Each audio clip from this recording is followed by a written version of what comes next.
Bonjour à tous, je suis Kylian Marlier, votre trader formateur. Bienvenue dans cette nouvelle vidéo dans laquelle je vais vous donner 5 pièges à éviter à vos 30 ans. La première erreur à éviter à vos 30 ans, ça va être de dépenser trop et en fait compter sur sa retraite. J'ai fait beaucoup d'investigations et de recherches lorsque j'étais encore en études sur les retraites, j'avais un exposé à donner, etc. Et les calculs, les projections étaient assez unanimes, vous n'allez pas avoir de retraite. Il y a de plus en plus de gens qui vivent de plus en plus vieux en fait, et donc il va y avoir de plus en plus de vieux comparé aux jeunes. Et en fait, les retraites, il y a un moment donné où ça va foirer. Et on va arriver, à mon avis, soit sur le même système que les États-Unis ou alors que l'Asie, où ça va être un peu chacun pour soi. En fait, si vous voulez, vous allez chacun devoir anticiper votre retraite. Les retraites sont de plus en plus basses, vous le savez, vous les touchez de plus en plus tard. Et donc, si vous imaginez vraiment que vous allez pouvoir espérer de votre retraite pour vivre et continuer de vivre normalement, vous vous mettez le doigt dans l'œil. Vous allez plutôt survivre. Je vous ferai une vidéo justement un peu plus spécialisée sur les retraites. Là, c'est uniquement un point, mais je vous invite vraiment pour contrer la retraite que vous n'aurez même probablement pas si vous êtes jeune et que vous regardez cette vidéo, ça va être d'investir. Prenez un PEA, voilà, si vous êtes français. Si vous n'êtes pas français, ouvrez un compte titre, investissez dans le S&P 500 qui fait 10% par an. Ça vous permet au moins d'avoir un capital qui va grossir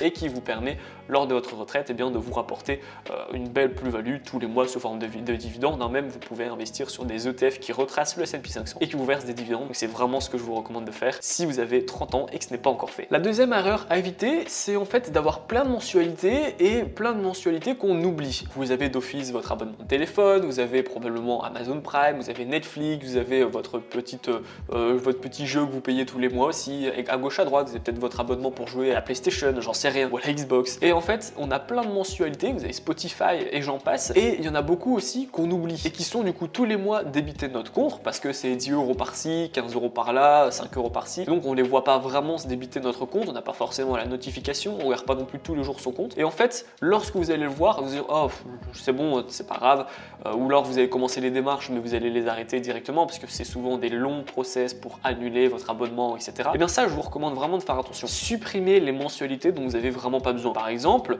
j'avais mon père qui utilisait tous les mois Spotify, il a bien payé pendant un an sans jamais l'utiliser et tous les mois il payait. Et il payait Spotify plus Apple Music. Donc ça lui faisait 2 mensualités alors qu'il en utilisait qu'une seule. Et c'est con, mais voilà, c'est 10 € par mois, on le voit pas sur notre compte, on n'a pas envie de faire toutes les démarches, sauf que à la fin, ça commence en fait à faire un peu beaucoup. Et cet argent, si vous supprimez les mensualités que vous avez plus besoin, les mensualités que vous payez en double sans vous en rendre compte, etc., et que vous l'investissez à gauche ou à droite, en bourse ou en crypto ou en trading, etc., ou même pour vous former, vous allez voir un résultat à la fin du mois. Alors que continuer de payer les mensualités, vous n'avez aucun résultat. Pire encore, ça vous appauvrit. Je vais vous donner un petit conseil justement sur les mensualités. Essayez, quand c'est possible, d'acheter directement à l'année. Moi, par exemple, pour mon business, ma société, et dès que je vais avoir des outils de travail, je vais les payer à l'année. Tous mes logiciels, etc., même mon abonnement téléphonique, je les payais à l'année. Ça me permet, de ne pas avoir des mensualités tous les mois, etc., que je me souviens plus et que je ne me retrouve plus de qui correspond à quoi. Ça me permet d'être tranquille une bonne fois pour toutes. Et aussi, ça me permet d'avoir pas mal de réductions. À peu près tous les services vous font des belles promotions lorsque vous payez en un an cash directement. Et ça, c'est ce que je vous recommande de faire. Payer un an de Spotify, payer un an de Netflix si vous avez la possibilité, payer un an de Duolingo, j'en sais rien du tout. Mais dès que vous pouvez payer un an, faites-le. Ça va vous donner une promotion et au moins vous verrez beaucoup plus clair sur ce que vous utilisez et ce que vous n'utilisez plus. La troisième erreur à éviter lorsqu'on a 30 ans,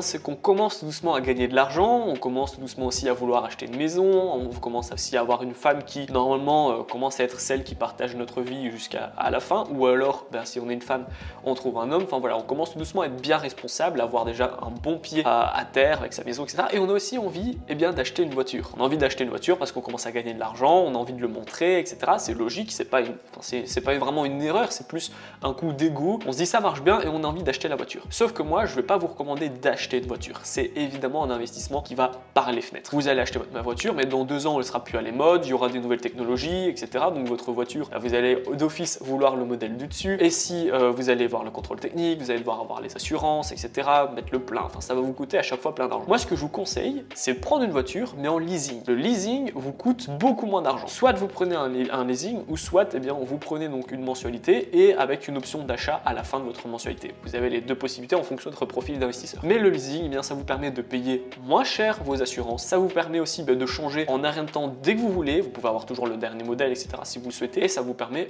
aussi de ne pas vous endetter directement pour acheter la voiture qui est peut-être un peu trop chère pour vous si vous achetez une voiture au-dessus un peu de vos moyens. Le leasing, c'est quand même une bonne solution. Ça vous permet de payer petit petit à petit et de pouvoir changer quand vous voulez sans vous prendre la tête. Donc voilà, ensuite je passe directement par le quatrième point, ça va être bien vraiment de penser à votre matelas de sécurité, à votre investissement lorsqu'on a 30 ans. Alors évidemment, peu importe votre âge, il n'est jamais trop tard pour investir, il n'est jamais trop tard évidemment pour recevoir des dividendes conséquents en bourse. Par contre, si à 30 ans, vous n'avez toujours pas d'argent de côté, vous avez toujours aucun investissement et vous êtes absolument pas diversifié, eh bien c'est pas trop tard, mais il faut commencer à le faire. À 30 ans, vous avez votre retraite à 60 ans, 65 ans, vous avez envie d'arrêter dans ces eaux-là, ça vous donne 30 ans pour réinvestir soit tous les mois, tous les 3 mois ou tous les ans ou investir en bourse. Vous avez largement le temps d'avoir franchement beaucoup d'argent tous les mois grâce aux dividendes. En 30 ans, c'est énorme, vous avez de la marge. Déjà en quelques années, vous allez pouvoir faire quelque chose de très intéressant. Et donc c'est maintenant qu'il faut en profiter. Profitez justement que vous avez de l'argent, que vous avez votre boulot, etc. pour mettre un maximum d'argent de côté pour faire ce matelas de sécurité au cas où justement vous avez un petit pépin de la vie que vous n'avez pas prévu. Et une fois que vous avez ce matelas de sécurité, commencez à investir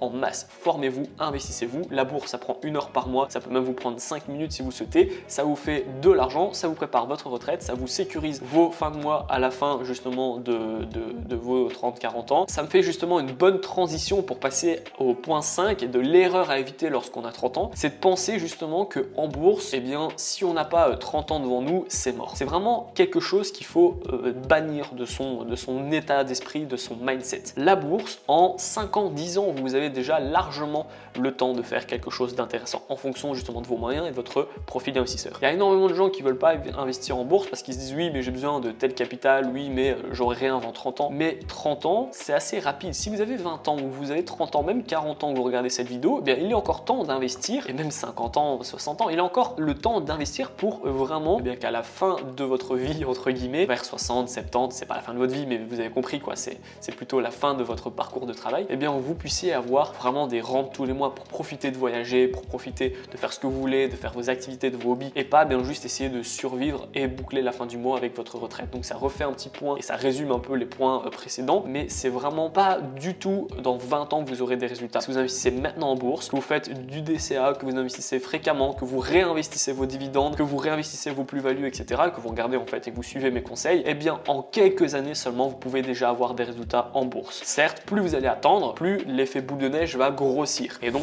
entre par exemple de 30 ans à 31 ans, eh bien cette année-là va vous rapporter beaucoup plus d'argent que la première année vers la deuxième année. Mais votre temps est en votre faveur. Plus vous allez attendre longtemps, plus vous allez vous enrichir beaucoup plus. Donc vraiment, faites-moi confiance, investissez tout de suite et dans quelques années, vous serez content de l'avoir fait. La vidéo est terminée, j'espère qu'elle vous a plu. Dites-moi en commentaire si vous avez fait déjà l'une des 5 erreurs que je vous ai données ou si au contraire, justement, eh bien vous avez fait un leasing, vous avez déjà commencé à investir ou vous avez déjà fait attention à vos mensualités. Je serais ravi d'avoir votre retour dans l'espace commentaire. Si la vidéo vous a plu, n'hésitez pas à la liker, à la partager, surtout abonnez-vous. Si vous voulez commencer à investir, ça se passe dans la description, c'est le tout premier lien, ça va vous aider à faire vos premiers pas et vos premiers gains dans ce monde de l'investissement. Je vous dis bon apprentissage et à très vite pour les prochaines vidéos.